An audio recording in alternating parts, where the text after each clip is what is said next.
بسم اللہ الرحمن الرحیم۔ فا پس من جو شخص بدلا تبدیل کر دے ہو اس وصیت کو بعد اس کے ما جب سمع اس نے سنا ہو اس وصیت کو، فا پس انما بے شک اثم گناہ ہو اس بدلنے کا، علی پر الذین ان لوگوں کے یبدلون جو بدل دیں گے، جو تبدیلی کریں گے ہو اس میں، ان اللہ بے شک اللہ تعالیٰ سمیع خوب سننے والا، علیم جاننے والا ہے۔ فا پس من جو شخص خافا ڈرے، من موصٍ وصیت کرنے والے سے کی طرف سے، جنفن طرفداری سے، او یا اثمن کسی گناہ سے، فا پس اصلح وہ اصلاح کر لے، بینا درمیان ہم ان کے، فا پس لا نہیں، اثما کوئی گناہ ہوگا، علیہ اوپر ہی اس کے، ان بے شک اللہ اللہ تعالیٰ غفور بہت بخشنے والا، رحیم رحم فرمانے والا ہے۔ فمن بدلہ بعد ما سمعہ پس جس شخص نے اس وصیت کو اس کے سننے کے بعد تبدیل کر دیا، فإنما إثمه على الذين يبدلونه پس اس تبدیل کرنے کا گناہ اس شخص پر ہوگا جس نے اس وصیت کو تبدیل کیا ہے، ان اللہ سمیع علیم بے شک اللہ تعالیٰ خوب سننے والا جاننے والا ہے۔ فمن خاف من موصٍ جنفا او اثما پس جس شخص کو خوف ہو وصیت کرنے والے کی طرف سے بیجا طرفداری کا یا گناہ کا، فاصلح بینہم فلا اثم علیہ وہ ان دونوں کے درمیان اصلاح کرا دے، ان لوگوں کے درمیان اصلاح کر لے تو کوئی اس پہ گناہ نہیں ہوگا، ان اللہ غفور الرحیم بے شک اللہ تعالیٰ بخشنے والا رحم فرمانے والا ہے۔ نحمدہ و نصلی علی رسولہ الکریم، اما بعد۔ سورہ بقرہ کی آیت نمبر 181 ہے، جس میں اللہ رب العزت ہے، یہ جو ہم نے اس سے گزشتہ آیت مبارکہ کے اندر ایک اصول پڑھا تھا کہ جب بھی کوئی انسان فوت ہوتا ہے تو اسے چاہیے کہ وہ وصیت کر لے، اور پھر ایک اصول یہ پڑھا تھا کہ وصیت صرف ایک تہائی حصے میں، یعنی 90,000 میں سے 30,000 کے اندر وصیت جائز ہے، اس سے زیادہ میں نہیں ہے۔ وہ بھی سب سے پہلے اس کے کل مال میں سے جو ہے اس کی قرض وغیرہ کی ادائیگی کی جائے گی، کفن دفن کا انتظام کیا جائے گا، اس کے بعد اس کے تیسرے حصے میں وصیت ہوگی، اور باقی تمام مال اس کا تھوڑا ہے یا زیادہ ہے اس کی اولاد میں، اس کے وارثوں میں، اور سورہ نساء میں ہم تفصیل سے پڑھیں گے اللہ تعالیٰ کی جو احکامات ہیں ان احکامات کے مطابق تقسیم کیا جائے گا۔ اب سوال یہ پیدا ہوتا ہے کہ ایک آدمی نے وصیت کی کہ میرے جو ہے نا تہائی، اس کو تو نہیں پتا کہ تہائی، اگر اس کو مثال کے طور پر مسئلے کا علم نہیں ہے جیسے کہ میں نے بتایا تھا، تو وہ صرف وصیت کر دیتا ہے، وہ کہتا ہے کہ میرے پیسوں سے یہ بھی کر دینا، یہ بھی کر دینا، یہ بھی کر دینا، تو ظاہر ہے اس کے جو وارث ہیں بعد میں اس کی اولاد وغیرہ ہے یا جو بھی وکیل وغیرہ ہے جو بھی، تو وہ اس چیز کو چیک کرے گا کہ اس کی ٹوٹل رقم میں سے تہائی حصہ کتنا ہے، اس کے اندر سے ہی وہ وصیت پوری کرے گا، پورے مال میں سے نہیں ہوگی، ایک بات۔ اور پھر یہ ہے کہ اللہ رب العزت یہاں پر اس آیت مبارکہ میں ہمیں کیا بتا رہے ہیں، اللہ پاک بتا رہے ہیں کہ اگر کسی انسان نے وصیت کی، بہت اچھی وصیت کی، اس نے کہا کہ بھائی میرے مال میں سے جو ہے نا میرے وہ فلاں یتیم پوتے پوتیوں کو دے دینا، میرے بھتیجے بھتیجیوں کو دے دینا، میں نے پہلے بتایا تھا کہ وصیت صرف اسی صورت میں ہوتی ہے، انہی لوگوں کے لیے ہوتی ہے جن کا وراثت میں حصہ نہیں ہے، جن کا وراثت میں حصہ مقرر ہے ان کو وہ حصہ مل جائے گا، ان کے لیے وصیت کی ضرورت نہیں رہتی۔ یہ ایکسٹرا میری کوئی دوست ہوگی، میرے مدرسے میں کرنا تھا، میرے صدقہ جاریہ کے کام میں لگانا تھا، میرے روزوں کا فدیہ ہے، میرا فلاں ہے، کچھ ہے، تو اس میں میرے پیسے لگا دیے جائیں، تو اس میں اللہ تبارک و تعالیٰ فرمانے کہ اس نے تو اچھی وصیت کی، اس نے کہا میرے روزوں کا فدیہ دے دیں، میری طرف سے مسجد میں دے دیں، میری طرف سے فلاں کو دے دیں، لیکن بعد میں اس کی اولاد نے یا جو وکیل مقرر کیا گیا تھا، اکثر آپ کو پتہ ہے کہ جو لوگ بہت زیادہ سیٹلڈ ہوتے ہیں، جن کے زیادہ پیسے ہوتے ہیں، وہ باقاعدہ وکیل کر کے وصیت لکھواتے ہیں، اور ساری ترتیب ہوتی ہے ان کی کہ ڈاکومنٹ کی صورت میں ہر چیز جو ہے نا پراپر طریقے سے ہوتی ہے،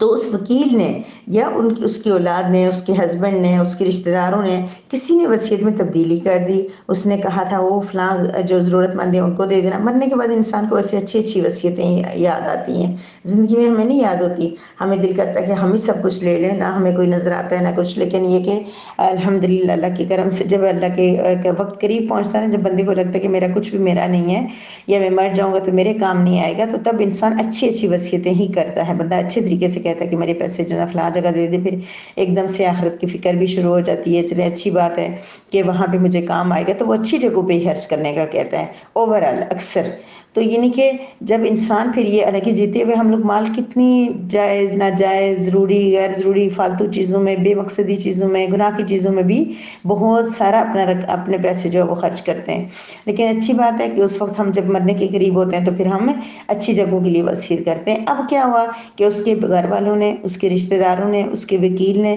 کسی نے بھی اس وصیت میں تبدیلی کر دی۔ جو اس خاتون نے، اس مرد نے کہا تھا، جو اس نے لکھ کے دیا تھا، اس کے مطابق نہیں دیا، تو اس کو گناہ ہوگا۔ اس کا گناہ کس کو ہوگا کہ اس کے پیسے جو ہے جن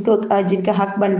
رہا تھا ان کو نہیں ملے، اس کی بجائے کہیں اور چلے گئے، تو وصیت کرنے والے کو کوئی گناہ نہیں ہوگا، اس کو بلکہ اجر مل جائے گا۔ اس نے جو سوچا تھا کہ میرے پیسے مسجد میں لگ جائیں، صدقہ جاریہ کے کام میں لگ جائیں، اولاد نے نہیں وہ کیا وہ کام، تو اس کو اس کا پورا اجر مل جائے گا۔ ہاں، جنہوں نے وصیت میں تبدیلی کی ہے، یاد رکھیں کہ تبدیلی سے مراد یہ کہ اگر کوئی ایک مرنے والا یہ کہہ دیتا کہ میرا سارا مال مسجد میں دے دو اور سارے مال سے جو صدقہ جاریہ کا کام کر لو، لیکن پھر کیا کریں گے اس کے بچے، اس کی ہسبینڈ، اگر ان کو پتہ ہے دین کی علم ہے تو پھر وہ کیا کریں گے کہ اس کو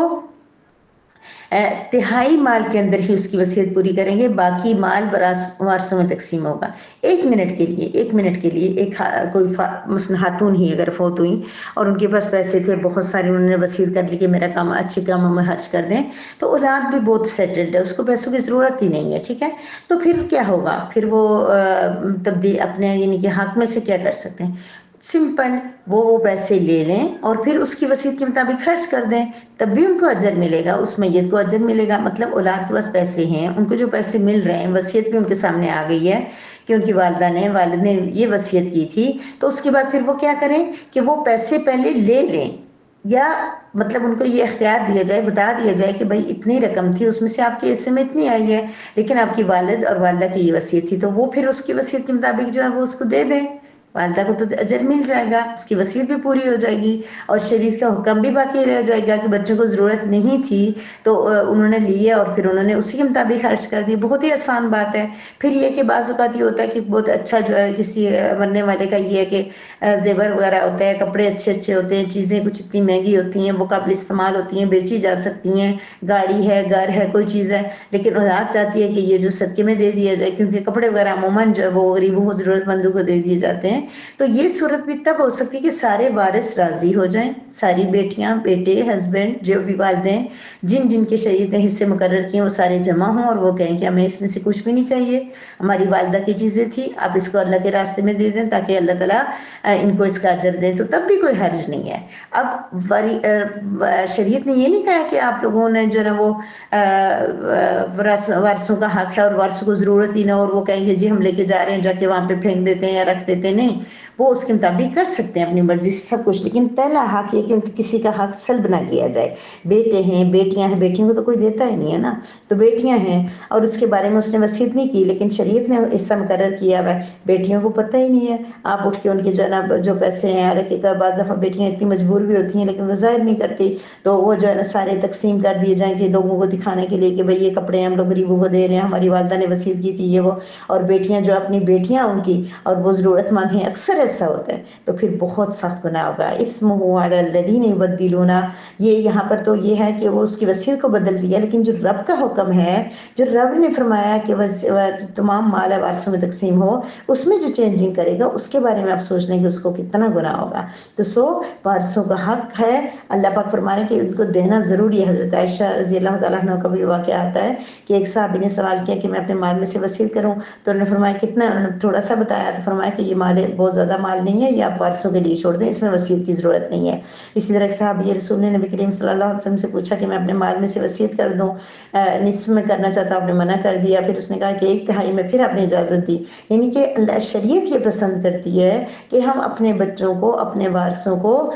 دیں، پہلا حق انہی کا ہے، یہ نہیں کہ ہم باہر دے دیں اور ہم کہیں کہ مساجد، مدارس، اور وہ اللہ کا کرم ہے، اللہ پاک ان کا نظام چلانے والے ہیں، وہاں پہ دے دیں اور ہمارے اپنے بچے جو ضرورت مند ہو اور بھیک مانگ رہے ہوں، اس لیے شریعت کا حکم پہلے، اور شریعت کا حکم یہ کہ تمام وارثوں کو ان کا حصہ دیا جائے، اس کے علاوہ اگر تقسیم کیا جائے، لیکن سب راضی ہوں، سب سیٹلڈ ہوں، کو ضرورت ہی نہ ہو، وہ اتنے سیٹ ہوں کہ ان کے لیے یہ 5-10 ہزار روپیہ، لاکھ 50,000 روپیہ اگر مل بھی رہا ہے تو کوئی فرق نہیں پڑتا، تو وہ اپنے باہم مشورے سے اس کو کسی بھی اچھے کام میں لگا سکتے ہیں۔ اللہ پاک سنتے بھی ہیں اور جانتے بھی ہیں، اللہ پاک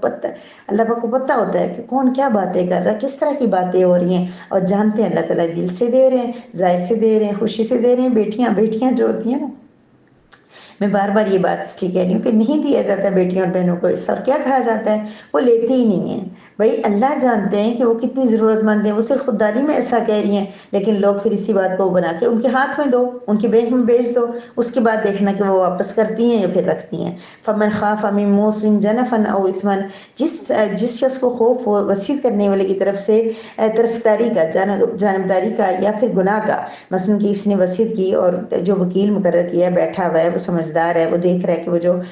مرد وصیت کر رہا ہے بالکل ہی اس کے اندر جو ہے نا وہ ایک ہی بیٹے کو نوازتا جا رہا ہے، یا جس کا شریعت میں حق تھا اسی کو مزید دے رہا ہے، یا ساری رقم جو اپنی اولاد کا حق تھا وہ جا کے کسی باہر دے رہا ہے، یا وہ جہاں دے رہا ہے جس مدرسے میں جس جگہ پہ دے رہا ہے وہاں اتنی ضرورت نہیں ہے، اس کی بجائے دوسری جگہ پہ زیادہ ضرورت ہے، کسی طرح کی بھی کوئی مشورہ کرنا ہو، کوئی بات اس کو سمجھانی ہو کہ دیکھے کہ وہ کوئی گناہ والی بات کر رہی ہے، بن کے اپنی رقم جو ہے وہ کسی غلط کام میں دے رہا ہے، جہاں پہ اس کو دنیا میں تو کیا ہی کیا تھا، آخرت میں بھی اس کو گناہ ہوگا۔ تو پہلی بات یہ کہ اس کو اس کی زندگی میں سمجھا کے اس کو کہ یہ تم صحیح نہیں کر رہے ہو، اس میں تم اصلاح کر لو، اس میں ٹھیک کر لو، پھر تو ویسے بھی کوئی حرج نہیں ہے، لیکن مرنے کے بعد بھی وہ اصلاح کر سکتا ہے۔ مثال کے طور پر اگر اس نے بچوں میں سے کسی کا ایک کا حق دیا دوسرے کو نہیں دیا، تو پھر ان بچوں کو بلا کے سمجھایا جا سکتا ہے کہ بیٹا یہ شریعت کا حکم ایسا تھا، آپ کی والد نے غلطی سے ایسا کر دی ہے، تو آپ ایسا کر لو کہ آپ اس کو اس طریقے سے نہ کرو، جو وصیت لکھی گئی اس کے مطابق ڈیوائڈ نہ کرو، بلکہ آپس میں مل جل کے آؤ، تم لوگ بیٹھو، یہ اس طرح ہے کہ اس کا حق رہ گیا ہے، اس کا حق بنتا ہے، آپ کے والد کو آپ کی والدہ کو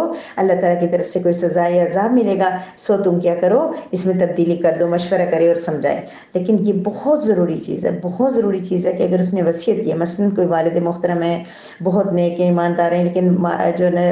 اپنی وراثت انہوں نے جو زمین وغیرہ تقسیم کرنے میں ان سے غلطیاں ہو گئی ہیں، انہوں نے نہیں دھیان دیا، کبھی ایک بچے کو زیادہ دے دیا، دوسرے کو کم دے دیا، بیٹیوں کو نہیں دیا، تب ان کے اولاد کا کام یہ ہے کہ وہ ان کی جو بھی پیسے تھے، ان کی جو زمین تھی، ان کا جو حصہ تھا، اس کے اندر انہوں نے جو وصیت لکھ کے کریں یا زبانی کریں، کسی کے نام لگا دیں کہ بھئی یہ اس کا اتنا پیسہ، اس کی یہ زمین ہے، اس کی زمین، سارا کچھ والد کر کے بھر گئے، لیکن اولاد دیندار ہے، اولاد نیک ہے، تو اس اولاد کو چاہیے کہ چینجنگ کرے اس کے اندر، پہلے پوری زمین کے حصے بنائے، پہلے سب کا ٹوٹل کرے کتنے ہیں، پھر دیکھیں بچے کتنے ہیں، بیٹیاں کتنی ہیں، ان کا کتنا کتنا بنتا ہے، اب اولاد تقسیم کر دینا۔ والد نے غلطی کر لی ہے تو دیکھیں یہاں اللہ تعالیٰ فرما رہے فلا اثم علیہ، اس نے کر دیا اور اولاد اس کو تبدیل کرتی ہے، یا وکیل تبدیل کرتا ہے، یا کوئی بیٹا ہسبینڈ عورت کا تبدیل کر لیتا ہے، یا بیوی تبدیل کر لیتی ہے، لیکن صحیح کرتی ہے، جو غلطی تھی، جہاں جانبداری ہوئی تھی، جہاں زیادتی ہوئی تھی، اس کو چینج کرتی ہے، تو پھر یہ ہے کہ وہ اس کو چینج کرتے ہیں تو فلا اثم علیہ، ان کو گناہ نہیں ہوگا، بلکہ کیا ہوگا، ان کو ثواب ہوگا، انہوں نے جھگڑے کو ختم کیا ہے، انہوں نے اپنے والد محترم کی قبر کو ٹھنڈک پہنچائی ہے، ان کے والد نے اپنی ناسمجھی کی وجہ سے کسی کو حصہ کم دے دیا تھا، کسی کو زیادہ دے دیا تھا، یا ان کا ارادہ کم زیادہ کرنے کا بھی نہیں تھا، انہوں نے دھیان نہیں دیا، کسی کا کہاں مکان بنا ہوا ہے وہیں پہ اس کو رکھ دیا، دوسرے کا ادھر بنا ہوا ہے اس کو وہیں پہ کر دیا، اور جس کے دیکھا کہ اس کو اتنی ضرورت ہے اس کے مطابق کم زیادہ کر دیا، تو اولاد کا کام یہ ہے کہ اس کے ٹوٹل کرے کہ کتنا حصہ ہے اس کا، کتنی زمین تھی ان حضرت کی، اور اس کو اب کیا کریں باہمی رضامندی سے ان کی ڈیوائڈ کر دیں، پھر اس کے بعد ڈیوائڈ کرنے کے بعد بھائی جس کا مکان بن چکا ہے مکان نہیں توڑیں، تو پھر وہ اس سے کہہ سکتا ہے کہ بھائی یہ تمہارے اتنے 5 مرلے آ رہے تھے تو میرے 5 مرلے ادھر ہیں، لیکن آگے یہاں پہ میرا جو جگہ بن گئی ہے اب یہاں مجھے تھوڑی سی میرے ساتھ مہربانی کر دو، مجھے دے دو، پیسوں سے دے دو، اسی طرح دے دو حاجت مند، اور پھر یہ کہ بہنوں کا حصہ، بیٹیوں کا حصہ، یہ اگر نہیں کریں گے نا تو جو والد والدہ نے جو غلطی کی، گناہ کیا، ایک تو وہ بھی اللہ تبارک و تعالیٰ کی طرف سے وہاں پہ بہت خوبصورت، بہت سخت احکامات ہیں، ہم یہ سورہ نساء میں بہت ڈیٹیل میں پڑھیں گے کہ احکامات ہیں کیا، لیکن یہ ہے کہ احکامات ہیں، تو وراثت کے تقسیم نے کیا تو ان کے والد والدہ کو اگر جو گناہ ہو رہا ہوگا یا جو عذاب دیا جا رہا ہوگا، تو آج اگر یہ اولاد اس کو ٹھیک کر دے گی تو یہ ان کا گناہ ان کے والد والدہ کی طرف سے عذاب کم ہو جائے گا ان کے اوپر سے، نہیں کیا انہوں نے بھی نہیں کیا، ان کے والد نے بھی نہیں کیا، والدہ بھی نے بھی نہیں کیا، تو پھر کل آنے والے وقت میں ان کو بھی اس کا بہت بڑا گناہ ہوگا،